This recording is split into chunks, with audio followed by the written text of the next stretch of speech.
Well, it is a show unlike any other. Les Misérables is the second longest running musical in the world.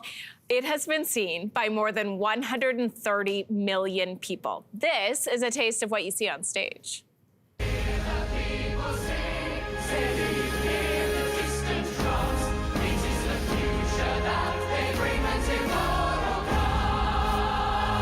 Based off the novel by Victor Hugo, Les Mis features some of the most memorable songs in musical theater like I Dreamed a Dream and One Day More. That show has now stopped in Toronto, and we are joined by two of the stars, Haley Dortch, who plays Fantine, and Preston Truman Boyd, who plays Javert. Great to have you guys in studio. Great to be here. Having us. So I am now one of the 130 million people who have seen this show. I saw it on Thursday last week, and we're going to get into everything, but I just wanted to say congratulations on such a show-stopping musical. Thank you so much.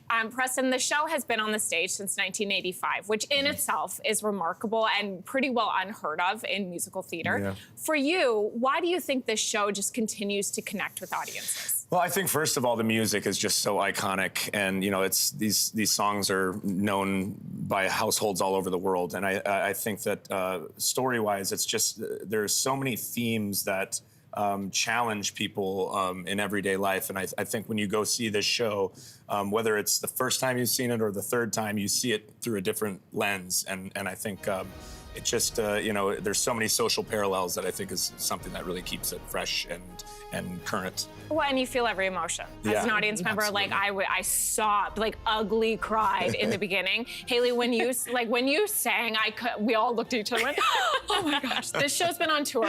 You've been on stage, more than 500 shows. Yep. What is it like revisiting that same character every single night?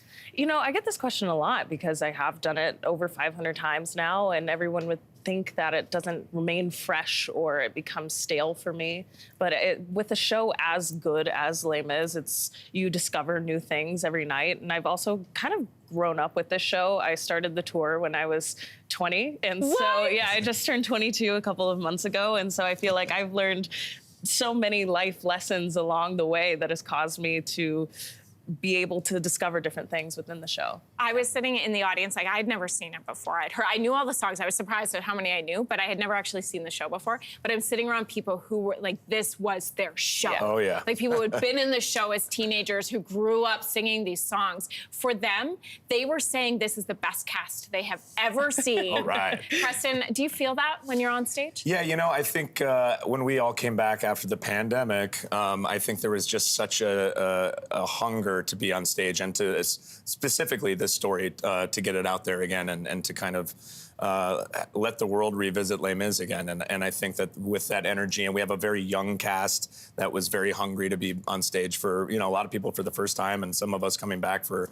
the second time. I think there was just a really great energy behind it. Therefore, we have re-fallen in love with the show and telling the story. And when there's so many little kids in the show, it's also like such a huge cast, Haley. Is that cool? Because you don't see that a lot anymore, right? I know, there's so many of us. Yeah, I mean, we usually travel with like 90 people total, so. Wow. Yeah. It's crazy. And I love having the kids around too. And so many people travel with their families. I travel with my dog, and we have so many #Mizmuts. Oh my God, Mizmuts! I love that. Okay, thank you guys for coming in. Preston, Haley, it's great to have you. Absolutely, our pleasure. Thank you. It is a must-watch. Les Mis is on stage at the Princess of Wales Theatres in Toronto from now right through June 1st. For tickets, you're going to head to mirvish.com for more information. Hey, thanks for watching. If you liked this, be sure to subscribe here, or you can check out more Your Morning videos right here.